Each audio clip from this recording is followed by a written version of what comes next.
আবার কবে আসবে?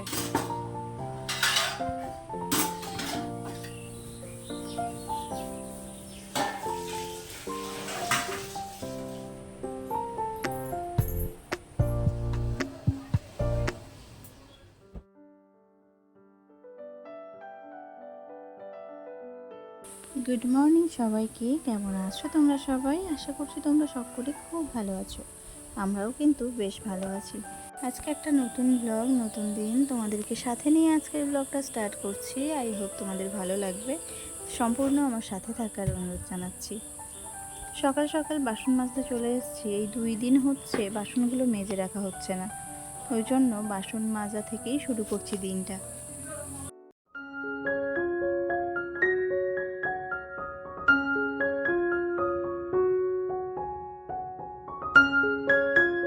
আশা করছি ব্লগটা তোমাদের ভালো লাগবে। আমার সঙ্গে থাকার অনুরোধ জানাচ্ছি।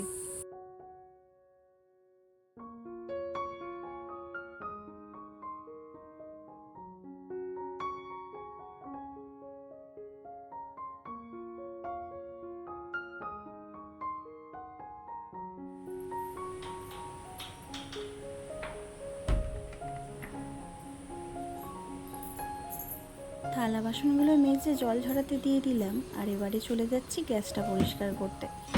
রাত্রিবেলায় সব কিছু করে রাখি, কিন্তু এই বললাম না যে এই 2 দিন হচ্ছে কিছু করতে পারছি না। আর মাও বাড়িতে নেই, দিদির বাড়ি গেছে। তো ছোটোটাও সন্ধেবেলা করে একটু বিরক্ত করে, ওই জন্য এই কাজগুলো ডিউ পড়ে থাকে। আবার সব দিন সমান যায় না। তো চলো গ্যাসটা পরিষ্কার করে নিই।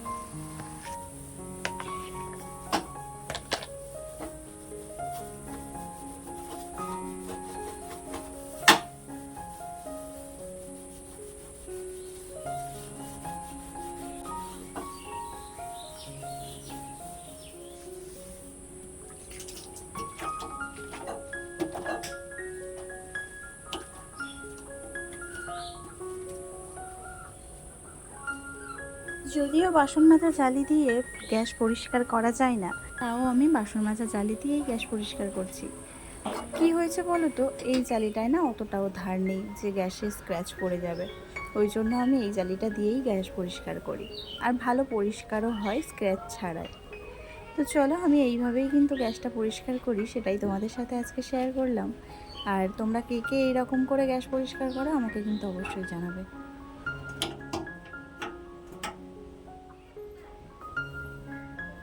আমি বেশি একটা ব্যাকগ্রাউন্ড মিউজিকটা জোরে বা সবসময় লাগাতে পছন্দ করছি না। কেন বলো তো?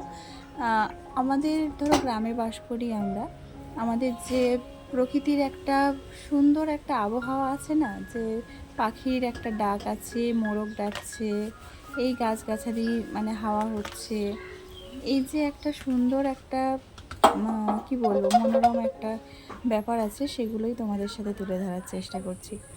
আর এতদিন ভিডিও করেছি, মানে যার ভিডিও দেখেছি তার মতো করে করার চেষ্টা করেছি, কিন্তু আজকের থেকে আমি নতুন করে নতুনভাবে ভিডিও করার চেষ্টা করছি, যেটা আমার ভালো লাগে।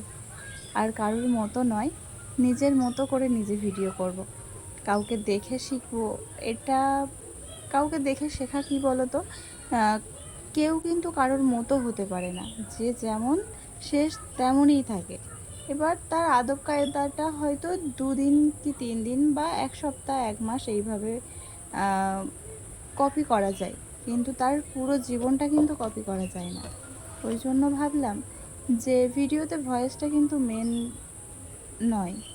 তা তোমার ভালোবাসাটা দিয়ে যদি ভিডিও করা যায়, বা তুমি যে কাজটা করছো তার প্রতি যদি একটু ভালো মন বা ভালোবাসা দিয়ে করো, তাহলে দেখবে ঠিক তোমার জিনিসটা অন্য কারোর পছন্দ হবে। তো যাই হোক, আমার গ্যাস পরিষ্কার করা হয়ে গেছে। আর পাশে বালতিতে জল থাকে, আর পাশে এই একটা গাছ আছে, এই গাছটা আমি এখানেই লাগিয়ে রাখলাম, বেশ ভালো লাগছে দেখতে। ওই জন্য তোমাদের কেমন লাগছে অবশ্যই কিন্তু কমেন্টে জানাবে।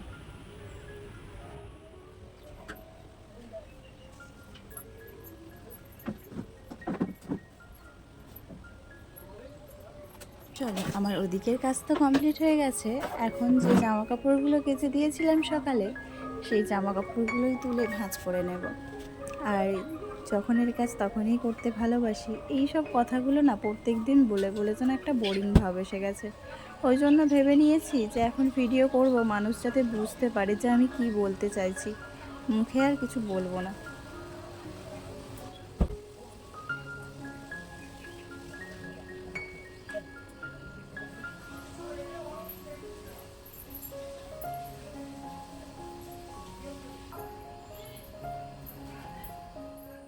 না, ওখানেই সব রাখা হয়েছিল। ওগুলো হবে না, কাঁচা কাঁচা মতো বাদ দিয়েছো।